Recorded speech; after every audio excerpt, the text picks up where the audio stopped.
Hey, it's Austin James. Yes, I'm living with diabetes, but it doesn't have to define me. Thanks to the Freestyle Libre 3 Plus sensor, I get real-time glucose readings throughout the day. The Freestyle Libre 3 Plus sensor is small and easy to wear, giving me the freedom to focus on my life as a parent and a musician. Now this is progress. You can get a free sensor at freestylelibre.us. Offer available for people who qualify. Visit myfreestyle.us to see all terms and conditions. Certain exclusions apply. Data on file. Abbott Diabetes Care. For prescription only. Safety info found at freestylelibre.us. You will be like God. Human unity with God was severed, and through it all, God's promise remained true. Follow me, Abram, and I will make you great. This is the chosen people. Listen to the chosen people at thechosenpeople.com. That's thechosenpeople.com. This podcast is sponsored by Talkspace. You know when you're really stressed or not feeling so great about your life or about yourself? Talking to someone who understands can really help. But who is that person? How do you find them? Where do you even start? Talkspace. Talkspace makes it easy to get the support you need. With Talkspace, you can go online, answer a few questions about your preferences, and be matched with a therapist. And because you'll meet your therapist online, you don't have to take time off work or arrange childcare. You'll meet on your schedule, wherever you feel most at ease. If you're depressed, stressed, struggling with a relationship, or if you want some counseling for you and your partner, or just need a little extra one-on-one support, Talkspace is here for you. Plus, Talkspace works with most major insurers, and most insured members have a $0 copay. No insurance? No problem. Now get $80 off of your first month with promo code SPACE80 when you go to Talkspace.com. Match with a licensed therapist today at Talkspace.com. Save $80 with code SPACE80 at Talkspace.com. Americans love using their credit cards, the most secure and hassle-free way to pay. But D.C. politicians want to change that with the Durbin-Marshall credit card bill. This bill lets corporate megastores pick how your credit card is processed, allowing them to use untested payment networks that jeopardize your data security and rewards. Corporate megastores will make more money, and you pay the price. Tell Congress to guard your card, because Americans lose when politicians choose. Learn more at guardyourcard.com. Welcome to our paranormal afterlife.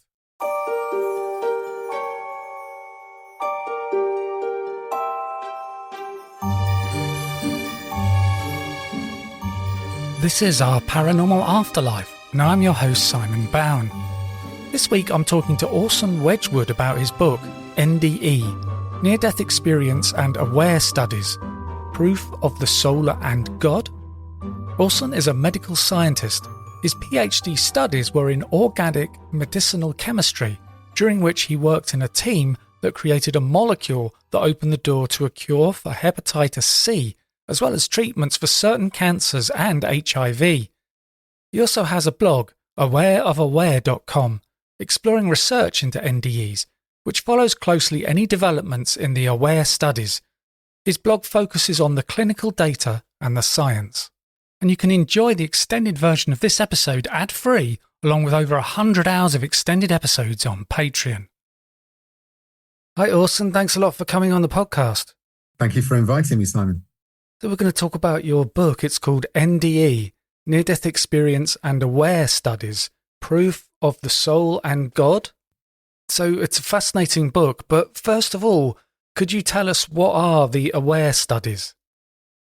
So the AWARE studies are two studies that were set up with the lead investigator, Sam Parnia, who works as an emergency room physician or in ICUs and is an expert on resuscitation.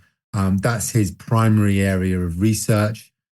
He is better known for his research into near-death experiences, which started in the 1990s. And he had a publication in the early noughties which looked at near-death experiences. And that was followed up with the two AWARE studies, which are the largest studies that have been undertaken to look at the phenomenon of near-death experiences. But they were very much couched in language of research into resuscitation and awareness specifically during resuscitation. And so the first study that he conducted, the AWARE 1 study, took place from about 2008 and completed in the early teens. And I believe it was published around about 2013, 2014, that time. And then the follow-up study, Aware 2, I think started in 2016 and was first presented in 2022 and was published last year. And so that's where we are. There's potential for more studies. He's moved from Southampton to New York, where he's got a research lab that looks specifically at the topic of awareness during resuscitation, although I've noticed his research is branching out into other areas as well. But he is no doubt, one of the leading, if not the leading researcher at the moment in this field.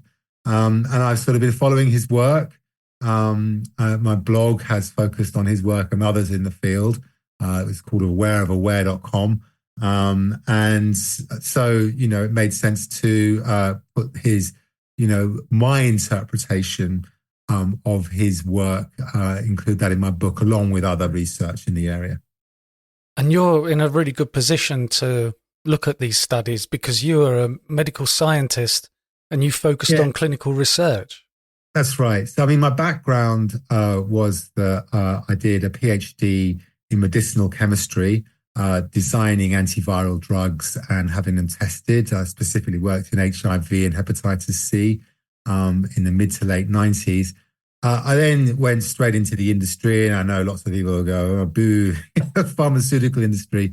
That there are aspects of all corporate organizations, all corporations that are less than positive. But in general, my experience with the industry is that, I've been involved and seen evolution in healthcare that has transformed millions of people's lives. And what I have, particularly in the past 15 years, my role has very much focused in medical affairs. And I've been called a medical scientist, a medical science liaison. I'm currently called a medical advisor. And they're all very similar in that you take part of the role is taking raw data from clinical studies or data that's in papers on clinical studies, and then understanding what it means and presenting it to different audiences. So I could present to leading global academics to get their opinion, or I could be presenting to nurses in teaching hospitals. And so it's central to my role is being able to really get to grips with data that's quite often very complex and arcane in its presentation in clinical research papers, and making that digestible for the audience that I'm dealing with. And that's absolutely central to, what I've done in this book. Other parts of my work over the years has been designing research studies, getting research studies set up, and then to an extent overseeing the various sites conducting research studies. So, my career, particularly over the past 15 to 20 years, has very much focused on, clinical research work and the interpretation of that data. You say in the book that we now have sufficient evidence to say what the truth is regarding near-death experiences.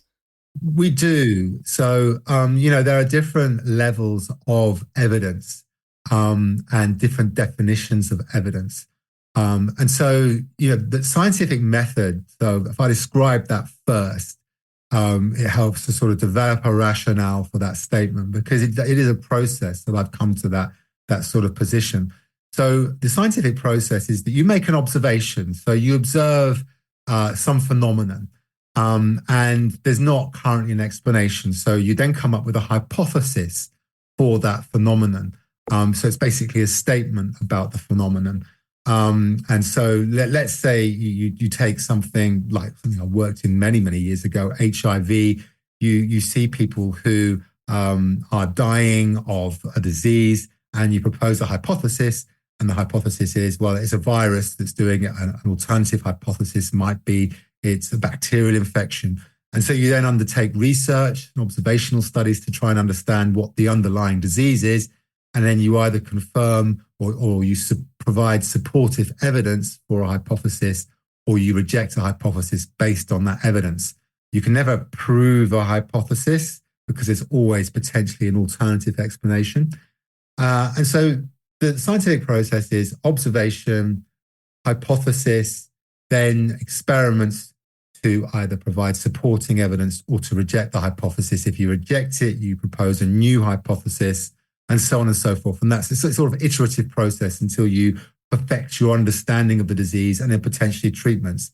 If you then transfer that to this subject, the near-death experience subject, and what people were describing from the early observational data, whether it be the books that first came out in the 1980s, the Kenneth Rings and other books, the Moody books and whatnot, and then obviously the observational studies that were first published sort of in the late 1990s and early noughties, what people were seeing or saying was that they were leaving their bodies, their self, their consciousness was somehow leaving their bodies.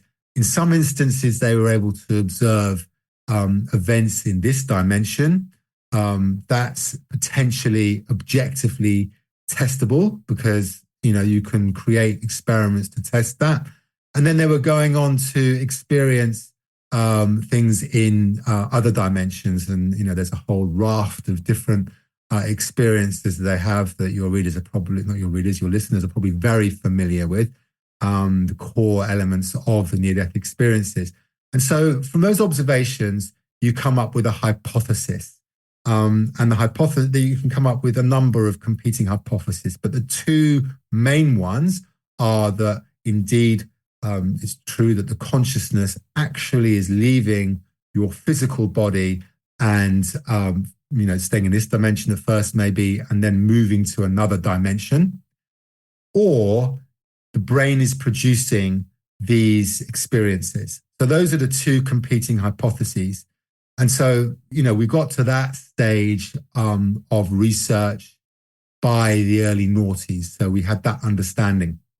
So the next thing was to sort of provide, if you were to follow strictly the scientific method, you would then create experiments to test those hypotheses. And the first, there's done a couple of times, but the first one of note was perhaps in Sam Parnea's first published study on this. I think it's 2003 that it was published, maybe in resuscitation. And it is a very crude experiment. It's basically putting cards on top of shelves in rooms where CPR might occur. They didn't have any hits because no one had an out-of-body experience in this dimension. And then in the second AWARE study, there was 20 hospitals which took part, and there was between 100 and 150 shelves in each hospital, from my understanding or my memory, which had cards facing the ceiling out of view of any healthcare professionals or HCPs. In that study, the experiment there was that if patients who obviously see those cards while either being fully unconscious, then it provides extremely strong supporting evidence for the out-of-body experience being real, for the hypothesis that your consciousness, your soul, leaves the body at the point of physical death, cardiac arrest. In that study, no patients observed the cards. 2 patients had out-of-body experiences. Unfortunately, neither of the patients who were in the study were in rooms where the cards were present. So in that particular study, they weren't able to confirm it strictly using the scientific method. So when I've seen Sam Parnea being interviewed about this, and he stated that he believes his study, there's scientific evidence, because what actually happened was one of the patients who had an out-of-body experience was able to identify staff who entered the room while he was having CPR, while he was fully unconscious, while his heart was stopped. He said he was in the corner of the room looking down, and he was able to see staff who came in and left only during the time that he was unconscious. He also observed various things that happened, particularly relating to his treatment, that it wouldn't be possible to guess from watching ER or something like that. And the healthcare professionals who were performing the CPR and who took part confirmed all of the events that he described from his OBE. And because it took place in the situation where he had been prospectively recruited into a study, and it was in a research environment in a hospital confirmed by healthcare professionals, Sam Parnia feels that's scientific evidence. My sort of perspective is that for it to be truly scientific evidence, it would have had to have fulfilled, it had to be part of the experiment designed to test that objective element. So, there's a bit of debate about that, but it's evidence. So the next study, in the AWARE-2 study, there were less patients who were able to be interviewed. And unfortunately, none of the patients had a meaningful out-of-body experience in this dimension. So there was no scientific evidence from that study.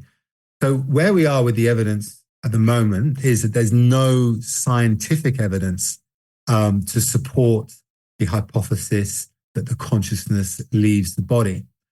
However, if you consider the word empirical evidence, which is a broader term which includes scientific evidence, it also includes observational evidence, human testimony, and all kinds of things. And we actually have a mountain of evidence to support the hypothesis that the consciousness leaves the body at the point of death, for some people at least, and to reject the hypothesis that these near-death experiences are a result of brain activity. So, for instance, we were discussing this before, and I use a number of examples from the book, but they're also widely available on the internet, and they're quite well-known examples from Titus Rivas's book, The Self Does Not Die. There are many instances where a patient has died on the operating table, or they had a cardiac arrest, and the attending physicians did various things, and the patient has come back to life after the CPR and been able to tell things to these often very skeptical healthcare professionals, doctors, anaesthetists, and so on, things that it would have been absolutely impossible for them to have seen. So, for instance, there was a man who had a cardiac arrest in a hospital, who, while he was having his out-of-body experience, saw a dusty quarter on top of a cabinet which was 7 foot high in the resuscitation suite in which he was in. And I think his name was Ricardo, and it was in Texas. I think it's San Antonio in Texas. And when he came around, he spoke to the physician and said that this is what he had seen. And the physician then went and checked what was on top of the cabinet, and it was exactly as he described. There's other instances where serial numbers have been seen, and it's doctors or very experienced nurses who have nothing at all to gain by being public about this, because there's quite a lot of skepticism and hostility in the academic and medical community towards this topic. They have nothing to gain by corroborating these and going public on them, and they have done. And there are literally hundreds of cases like this where a patient has reported seeing something that's verifiable, objectively verifiable. It's been confirmed often by doctors, some of them very senior, some of them leaders in their field, but the last thing they want to do is look like cranks, and who've been able to confirm that this happened and confirm that it was impossible for the patient to observe these things. So while we lack still scientific evidence to support the hypothesis that the consciousness leaves the body at death, there is a mountain of empirical evidence. And to not believe that empirical evidence, you actually have to believe that these doctors, they're either liars, and hundreds of doctors are liars, and the patients are liars, patients who have just gone through enormous trauma, physical and sometimes emotional trauma, that they woke up and the first thing they thought to do was to lie, or that the doctors are stupid and incapable of, determining whether or not this was real, and they determine it is real, and that they are prepared to put their reputations on the line to make that statement. So from that perspective, there is an overwhelming amount of evidence to support the hypothesis that the consciousness leaves the body when you die. Not necessarily for everyone, but certainly in the instances where there have been near-death experiences. And there is no evidence at all to support the hypothesis that the brain produces near-death experiences. Absolutely none whatsoever. Hey, it's Austin James. If you're like me, trying to live your best life while living with diabetes, you can relate to worrying if you're doing a good job managing your diabetes. I use the Freestyle Libre 3 Plus sensor to get real-time glucose readings and see the impact of every meal and activity to make better decisions. The Freestyle Libre 3 Plus sensor can help me live life with diabetes on my own terms, and it gives me more time for the things I love, like being a dad and a musician. Now this is progress. Learn more at freestylelibre.us. For prescription only. Safety info found at freestylelibre.us. You will be like God.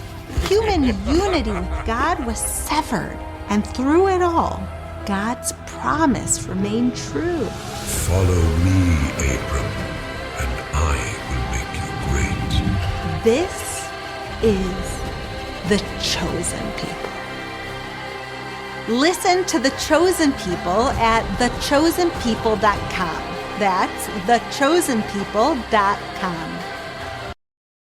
Americans love using their credit cards, the most secure and hassle-free way to pay. But DC politicians want to change that with the Durbin-Marshall credit card bill. This bill lets corporate megastores pick how your credit card is processed, allowing them to use untested payment networks that jeopardize your data security and rewards. Corporate megastores will make more money, and you pay the price. Tell Congress to guard your card, because Americans lose when politicians choose. Learn more at guardyourcard.com.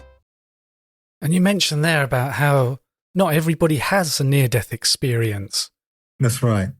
Do you have any ideas why that might be? I mean, it's just guesswork, isn't it? It is. And I think, for me, there's some really interesting data, and it's really subjective as to how you interpret this data. But if you look at the totality of the data, if you look at young people under the age of 18 who have near-death experiences, between 80 and 90% of children who have a cardiac arrest and who are resuscitated will report a near-death experience. So it's really, really high. Most children who are resuscitated after having a cardiac arrest will report a near-death experience.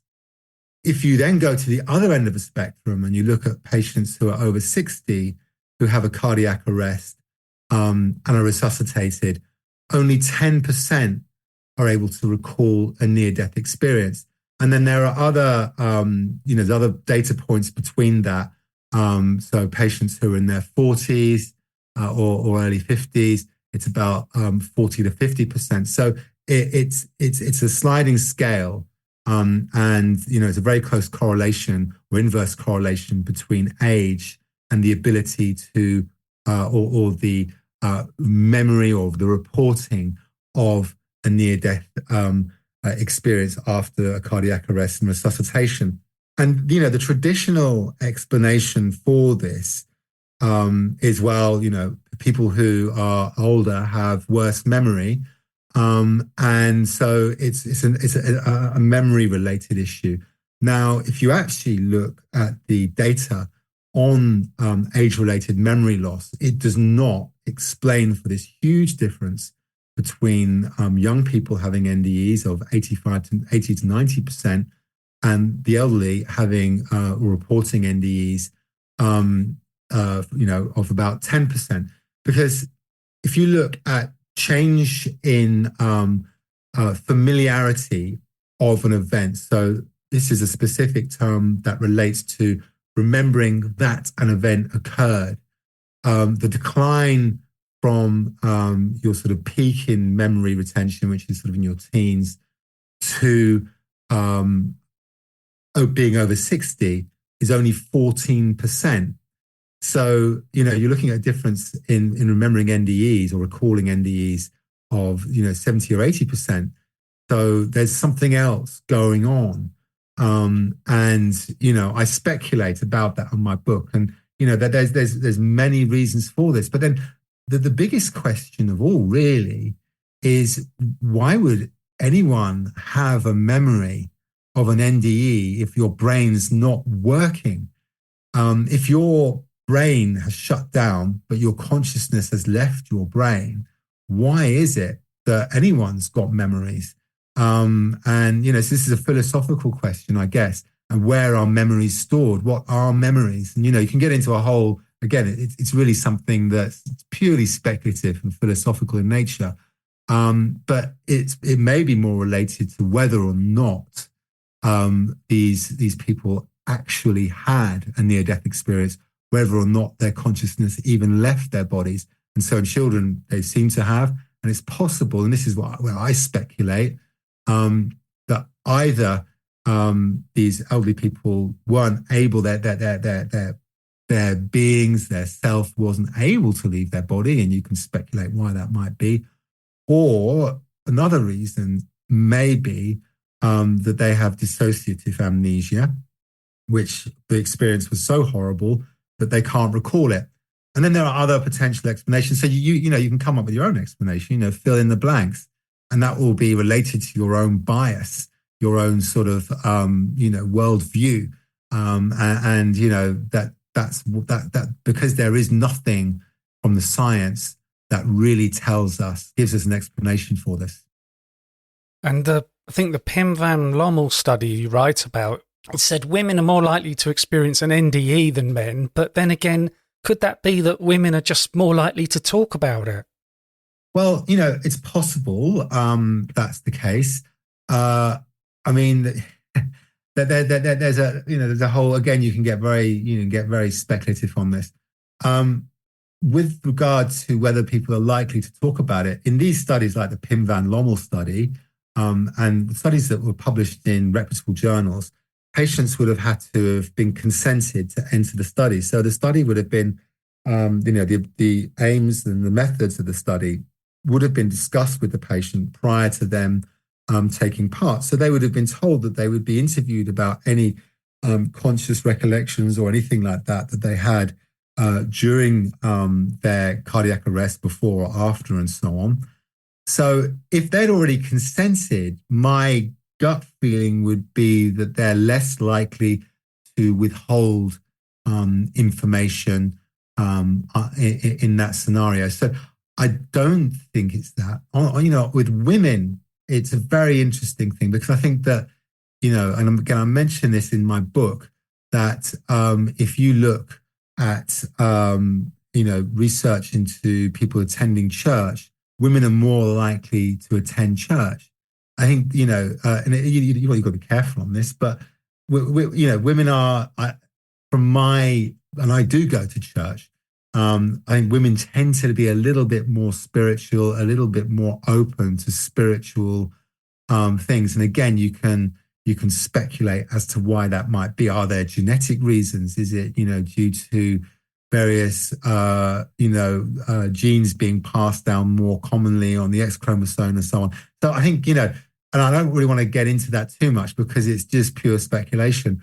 But, women are, in my observation and in the observation from, research that's been done on church attendance, you could make the assumption that perhaps women are more likely to be spiritual than men, or more likely to be spiritually inclined than men.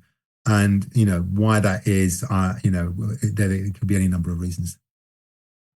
And the Pim van Lommel study noticed also that the length of time patients had CPR was connected to the frequency of near-death experiences.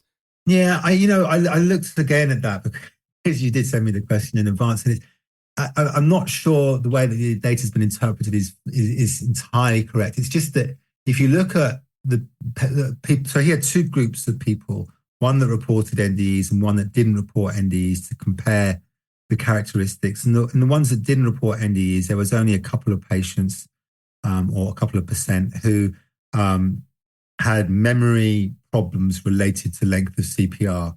And there was a higher percentage, I think it's 14%, who had memory problems in the NDE group. Now, again, is it association, and that is a causation, or is it just an association and not causation? It could be related to that, but it might not be. And again, I go back to the whole point that if you're unconscious, you can't record memories. It's just not possible. So in some ways, that should be kind of irrelevant. The physiological reasons should be irrelevant. And I think, there may be something else going on. With the Grayson, the studies he did, one of the things that stood out to me was he said near-death experiences reported more prior paranormal experiences than the matched controls. Yeah. So again, you can draw various inferences from that. Is it that people who have near-death experiences are more spiritually predisposed? Are they more spiritual people? Is that if they've had paranormal experiences, it's likely they're more spiritually open, and is that why they had NDEs? Or is it that they're more likely to identify an experience as paranormal and an NDE? There's all kinds of inferences you can draw, and it is interesting. It doesn't speak to, different kinds of people who are spiritual and those who aren't. And again, if you look at research that was done in the early noughties, I think it's Dean Hamer, and he wrote a book on his research called The God Gene, which looks specifically at the topic of genetics and spirituality, and that they identified a gene called VMAT1, I believe, that if you have a particular format of that gene, then you're more likely to be spiritual. And they identified parts of the brain that are more likely to be activated during things like prayer or worship. If patients had this particular gene, or patients if subjects in the studies had this particular gene. So is there something fundamentally physiologically going on? So if you regard your brain as like an antenna or a receptor or whatever, which is a tonic dualist you kind of might do, then it would make sense that physiological differences that might be passed down through generations genetically are likely to differentiate people's ability to have spiritual experiences. So I go in my family, right? It's interesting, the Wedgwood family, I go back many generations, and the spiritualism was very strong. So my great grandfather was a minister or something in a spiritualist church. My great aunt was a spiritualist medium. I'm not skeptical about these things. I just personally, for my faith position, avoid this particular activity. But she was accurate, and I never doubted her authenticity, and she didn't make money out of it. And she talked about it once and said that she was able to hear voices telling her from an early age, things that were going to happen, or things about other people that turned out to be true. And you're obviously probably more familiar with this than I am because of your podcast and the people you've interviewed. So I have, no doubt that world exists, and that some people, through traits, physical traits, may be more attuned to accessing that dimension or interacting with it than those who aren't. So, I go to church and I find myself very able to engage in worship and engage in the spiritual side of it, whereas I know others can't. And so, why is that? And, you can look at it, whether it's a genetic physical trait or whether there's something else going on, that you can come up with your own reason for it. Well, I wonder perhaps people don't have a near-death experience because from the spiritual point of view, they don't need one, because near-death experiences seem like such a kick up the pants in some ways. People really change their lives. Yeah. Yeah. I mean, that's certainly possible. And that's something, because I've had these discussions on my blog with people, and that's something that people, like to posit. And that's certainly a possibility. Or it might be that if they have one, it won't make any difference. Or, it might be that they've become, and this is something I talk about in my book, and it is purely speculation. But, if you do follow the same belief system that I do, it's very much aligned with what, is taught by Jesus in the Gospels, if you believe the Gospels are authentic, and that, people do spiritually die. That is a phenomenon that is the outcome that Jesus describes if you don't, for instance, follow his particular way. And you can speculate, is that what's going on? We really don't know. Is it that they don't need one? Is it just that, they've already made the right choices, done the right things in life, and they're going to go anyway? It could be that. There's all kinds of reasons, and there'll be other reasons that people can think of as they're listening to this. And they'll definitely, I know many people would object to the one that I just gave, and that, find it quite offensive. But it's also, it's possible. We don't know. Hello, this is me, Simon. Did you know that during a past life regression, you can meet with your spirit guide? I conduct past life regression sessions over Zoom, and I've guided many clients to a spiritual encounter with their guide. If you would like to ask me how a session would work for you, you can book a free 20-minute consultation on my website, pastliveshypnosis.co.uk. The link is in the show notes. So there's lots of materialists who have explanations for near-death experiences, whether they say it's drugs that the people had in the hospital causing hallucinations, or it's lack of oxygen. Do you feel that all of those things are now have been counted out through proper study? Well, what I would say is that they've certainly not provided any evidence to support the alternative hypothesis that is generated by the brain. So if you look at studies that try and establish whether there's brain activity immediately before death or immediately after cardiac arrest or during CPR, there's no evidence to support the link brain activity to any form of conscious recollection. So I'll elaborate on that, because there are studies out there that people will know about. The materialists love to cite, and frankly, do not say what people claim they do. So there are two studies conducted by a group, I think they're Minnesota based, and they're led by a lady called Limo Burjigin. And first study that she presented, I think it's in 2014, was on rats. And so what they did was euthanize rats. Obviously, in itself, that's not a particularly ethical thing to do, considering they're just trying to study consciousness. But they euthanized rats, and then they'd attached the rats to EEG, electroencephalogram, which measures electrical signals in the brain, and they followed the EEG signals for a period before and after death. And what they found was that in these rats, up to about 30 seconds, there were brainwaves, gamma brainwaves in particular, that may be associated with consciousness. Now, gamma waves are quite ubiquitous to lots of different activities, and could also be related to muscle spasms. So it's not. It may or may not have been any number of processes going on in the brain. Or it could have been muscle processes. And ultimately, none of the rats survived to be interviewed. And if they had, obviously they wouldn't be able to tell you anything. So you can't confirm whether or not there was consciousness. There's just this this EEG data, which says that the brain may or may not be doing stuff for the 30 seconds after death.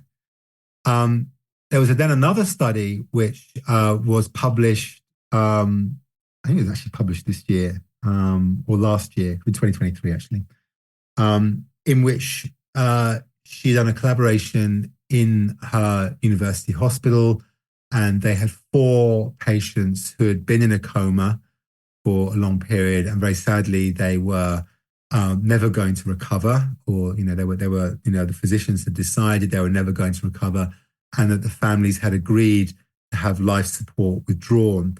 And they'd also consented for these patients to take part in a study whereby these patients were hooked up again to EEG, and then that was monitored before and after cardiac arrest. Now, in this study, a lot was made of this study. She was on the BBC, The Guardian, Scientific American, and the claim was made that there was brain activity during cardiac arrest. But the actual data, it's not that at all. You actually, if you look at her paper, there's brain activity immediately after life support was withdrawn. And that increased as heart rate increased.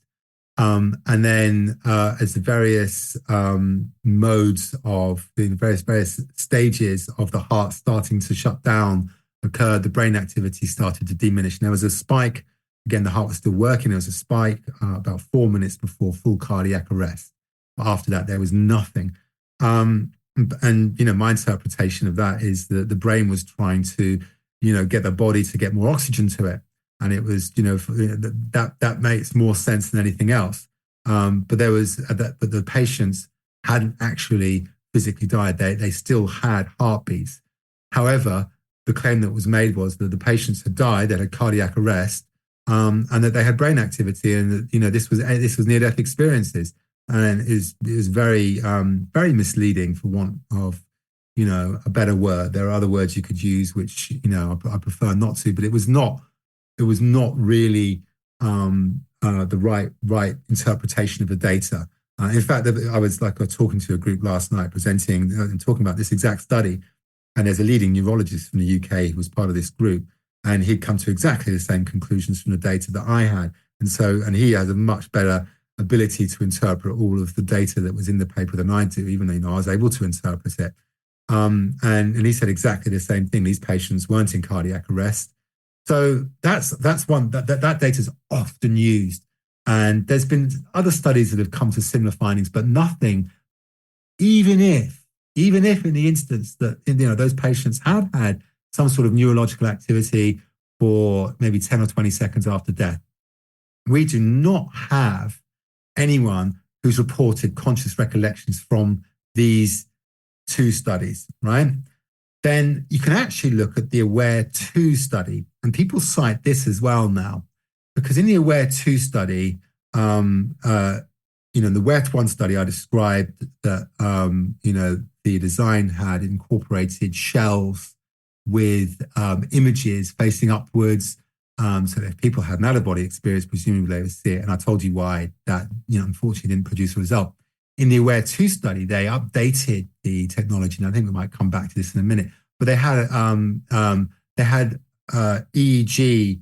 They were able to measure some patients' EEG, and in that study, they noted that some patients had EEG activity, spikes in EEG activity during CPR for up to an hour after cardiac arrest.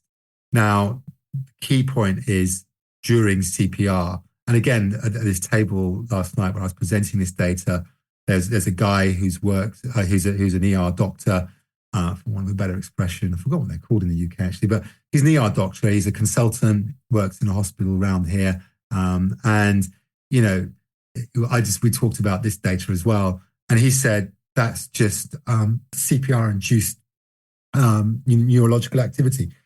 Yeah, he agreed with my analysis that this is the brain suddenly getting enough oxygen to start trying to, fire everything up. It's not indicative of consciousness. And none of the patients where there was EEG data in the AWARE-2 study had any conscious recollections. So again, there's no data to support brain activity around the time of death producing these near-death experiences. Absolutely none. There's no data. There's just some data that shows it's possible in rats that there's neurological activity for a few seconds after death. And in humans, there's no data really to show that. And then there's no correlation with any kind of recall. So that's that side of it. The other argument that's often used is that psychedelics produce NDE-like experiences. Ketamine produces out-of-body experiences. And that people sometimes who have epileptic fits have these kind of experiences. It can be induced by causing a seizure through electrical means. There's studies published earlier, published by a group from Liège, led by Charlotte Marshall earlier this year, that specifically looked at syncope, induced syncope, which is where you basically induce fainting, and that can lead to what they describe as near-death like experiences. The problem with all of these is that they use the Grayson scale to determine that it's a near-death like experience.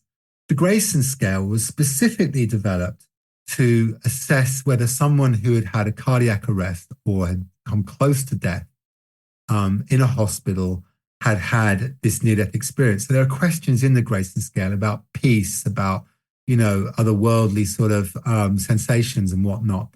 And, it's very easy to get a near-death experience from something that isn't a near-death experience, but might produce similar things. Now, if you're talking about specifically in a hospital, in a cardiac arrest situation, then it's very unlikely you would get anything close on the Grayson scale if it wasn't a genuine near-death experience, which is why it's really only applicable to that. Whereas when you're taking magic mushrooms or something, then you very easily can go over the threshold, which is 7 on the Grayson scale. The other side of it is that, from my understanding, and I did contact a researcher in Toronto about this, and he had done some work on this and published on it. There are no veridical OBEs from psychedelics, or ones that have been published widely. So again, there's no corroborating data. There's no data that supports the idea that you're having the same experience the near-death experience has. You're having something. You're having a spiritual experience, and these various different techniques, whether it's psychedelics, whether it's syncope, whether it's epilepsy, something's going on. It's maybe like causing your consciousness to wobble, for want of a better word, inside your physical brain, and that it's creating some sort of loosening the connections, maybe. But to say that it's like an NDE is not accurate. So the evidence from there isn't conclusive. Having said that, this doctor I spoke to last night, his mother has an allergy to ketamine, and she claims to have had in a hospital where she was being operated on, was given ketamine, and that she was able to see from above and see the physicians working on her. So I'm not closed at all to the idea that you can induce an out-of-body experience or various spiritual experiences using these drugs. But what I would say is that actually they would probably provide supporting evidence rather than rejecting the hypothesis that the consciousness is able to separate from the body. If you can induce it through drugs, then, and your consciousness is able to separate from the body, it's like, well, actually, this does happen, and it provides supporting evidence for that hypothesis. Does that answer your question? Hey, it's Austin James. If you're like me, trying to live your best life while living with diabetes, you can relate to worrying if you're doing a good job managing your diabetes. I use the Freestyle Libre 3 Plus sensor to get real-time glucose readings and see the impact of every meal and activity to make better decisions. The Freestyle Libre 3 Plus sensor can help me live life with diabetes on my own terms, and it gives me more time for the things I love, like being a dad and a musician. Now this is progress. Learn more at freestylelibre.us. For prescription only. Safety info found at freestylelibre.us. You will be like God. Human unity with God was severed, and through it all, God's promise remained true. Follow me, Abram, and I will make you great. This is the chosen people. Listen to the chosen people at thechosenpeople.com. That's thechosenpeople.com. This podcast is sponsored by Talkspace. You know when you're really stressed or not feeling so great about your life or about yourself? Talking to someone who understands can really help. But who is that person? How do you find them? Where do you even start? Talkspace. Talkspace makes it easy to get the support you need. With Talkspace, you can go online, answer a few questions about your preferences, and be matched with a therapist. And because you'll meet your therapist online, you don't have to take time off work or arrange childcare. You'll meet on your schedule, wherever you feel most at ease. If you're depressed, stressed, struggling with a relationship, or if you want some counseling for you and your partner, or just need a little extra one-on-one support, Talkspace is here for you. Plus, Talkspace works with most major insurers, and most insured members have a $0 copay. No insurance? No problem. Now get $80 off of your first month with promo code SPACE80 when you go to Talkspace.com. Match with a licensed therapist today at Talkspace.com. Save $80 with code SPACE80 at Talkspace.com. Americans love using their credit cards, the most secure and hassle-free way to pay. But DC politicians want to change that with the Durbin-Marshall credit card bill. This bill lets corporate megastores pick how your credit card is processed, allowing them to use untested payment networks that jeopardize your data security and rewards. Corporate megastores will make more money, and you pay the price. Tell Congress to guard your card, because Americans lose when politicians choose. Learn more at guardyourcard.com. We have these out-of-body experiences, which we could say are proven to be real because of what they see and is later verified. Yeah. So if that side of the near-death experience is verified, what does that say for the spiritual side? Yeah, exactly. So, I've written two books. So you mentioned the first one, which is, NDEs, Proof of the Soul and God. And in that book, I do go down that path, and I really don't bring my religious faith into it really at all. And so I for many years, it created a bit of a state of cognitive dissonance in me, in that very clearly the message seemed to be a universalist sort of interpretation of what's going on. And so my approach to it was, well, if the OBEs proved real, then these other experiences must also, by inference, be authentic at the very least, in terms of the fact that the patient, the people who report them, the NDEs, genuinely experience them, and that they often describe, as you're aware, that they felt more real, more alive. They felt like it was home, and that their senses were, infinitely more attuned. And that in these dimensions, obviously, various things happen. And so you have to say that these reports and the commonalities across them as well, that also provide, evidence that they're real. So you have to say that, what's going on is real. And so, you can argue that, you've got, if people have an OBE and it happens in this dimension, then they go through the tunnel, it's very fast and they hear the sound of rushing wind or whatnot, that, that's a link between this dimension and the other dimensions that they enter. And then, you have the various other elements, which, people who are familiar with NDEs will be very familiar with. They might meet dead relatives, even pets.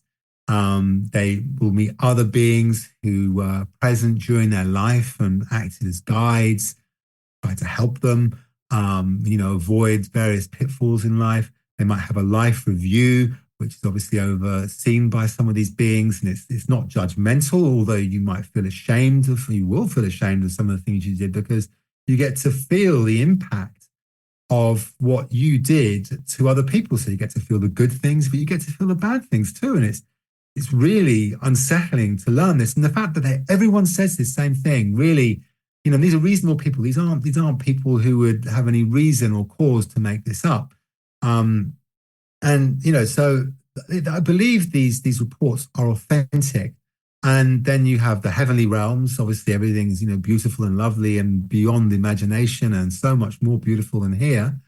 And then you have, potentially the supreme being of light, which people will describe as God, or, someone else who they identify, maybe from their cultural or religious background. And then there's all these things happen. And then you also have people who have extremely negative experiences. And this is less reported than those who have the positive experiences. And some people describe these experiences as hell-like. And what they describe is, truly awful, horrendous. And they walk away terrified. And they're terrified during these experiences. And in all these experiences, there's a sense of timelessness. And so it feels like forever that they're experiencing these things. And then others still might have something completely different, where they have a sort of dissociative experience, where they are like almost suspended blobs or orbs of consciousness. And then people will talk about being connected, and they have different levels of connectivity. So people will talk about, being completely connected and part of one, or you still retain your unique identity, but you are connected to everyone else. But there's all these different things. And so I think, there are common elements that you can say, this is definitely what's going on. There's something else. People are no doubt entering other dimensions, because they're not all exactly the same. The descriptions are different. They're not all going to exactly the same place. And so what is it that they're experiencing? It's real, but the question is, what is it they're experiencing? And, having thought about it for a long time, and I don't particularly want to go into it this time, but my next book, which is called Did Jesus Die for Nothing, goes into this whole area and really looks at it and really examines, what is going on. Something's going on. Something real is happening. These are authentic reports. I really object to it when Christians will turn around and say, the ones that don't corroborate Jesus's teachings, they're not authentic. They're either liars or it's some demons or something like that. I really have no time for that, because all these reports are authentic. But there may be other explanations which do support my religious outlook, and it's related to something else which is reported, which is the boundary. So many people report a boundary beyond which they know if they go, they can never come back. They are permanently dead. So what you have to remember about all of these experiences are that people came back. They didn't get the full being dead enchilada, right? They didn't necessarily experience what would have happened had they actually been dead. And therefore, again, it leads people like me, gives people like me the opportunity to speculate and present hypotheses as to what may be going on. I may have drifted off the subject there, but I think that, ultimately, I think your question was that, what's the implication if OBEs are proved real, which they are, and I have absolutely no doubt about that. I'm a scientist. I've worked on all kinds of things. I have to be skeptical about data, but you would not have hundreds of physicians making this stuff up or being dumb enough to fall for a trick of a patient who's probably not very well in the first place. So they are proven real, and therefore we have to treat the reports from the other side seriously, and then we are free, using our free choice and our own personal outlook, to interpret what that says, because this is what's changed in my view, after watching and listening to and reading so many NDEs, there are consistencies, but there's also serious inconsistencies. And so I think that we are free to choose how we interpret that, and whether that choice has implications or not, again, is probably informed by your worldview. But one thing that we can be certain about is that we are here primarily to love and to be compassionate. You know, that's the number one lesson to all other human beings. And where that differs from my faith is that actually our primary purpose is to love God and then love others. Now that comes love. And so I talk about this in my next book. Like I said, Did Jesus Die for Nothing? But I think your question, yes, these experiences are authentic. The people really experienced them. What they come back with really happened to them. What we make of that is down to us. Well, it's been great talking to you.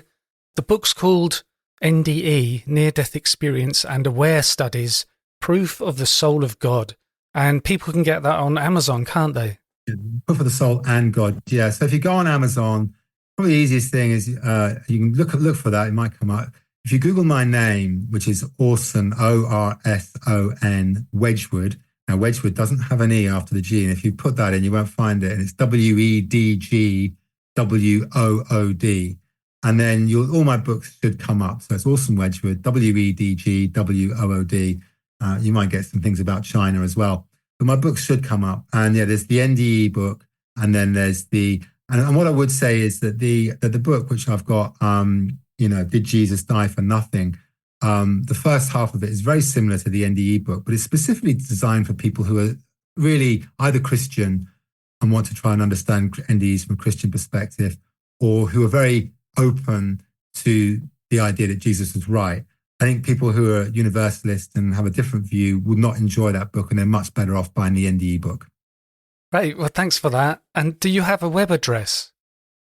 Yeah, it's www.awareofaware.co. So it's aware of aware. If you put awareofaware.com in, it'll come up. I have got a personal web address, but I just don't put anything on it. So it's orsonw.com. Maybe I'll start putting stuff on it. But in fact, I will put stuff on it because obviously, this will go out in a couple of weeks' time. So my personal web address is orsonw.com.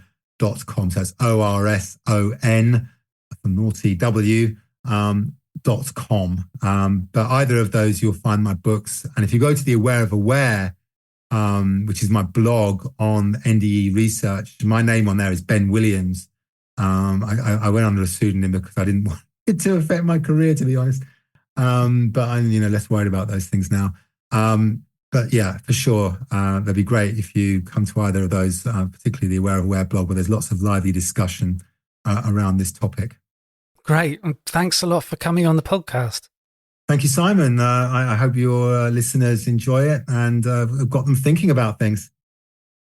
So this week I was talking to Orson Wedgwood about his book, NDE, Near-Death Experience and Aware Studies, Proof of the Soul and God. A great way to support the podcast is to join Patreon.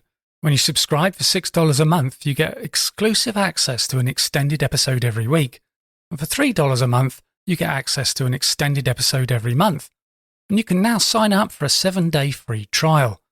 The Patreon episodes are ad-free and are released 2 days before the free versions.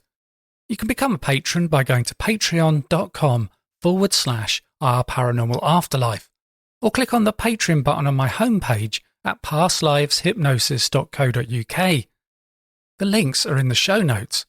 And please check out my other podcast. It's called the Alien UFO Podcast, and I release new episodes every Monday. And if you enjoy this podcast, please leave a review and be sure to subscribe on Apple Podcasts, Spotify, or via your favourite podcast app to make sure that you don't miss out on any episodes. And thanks for listening.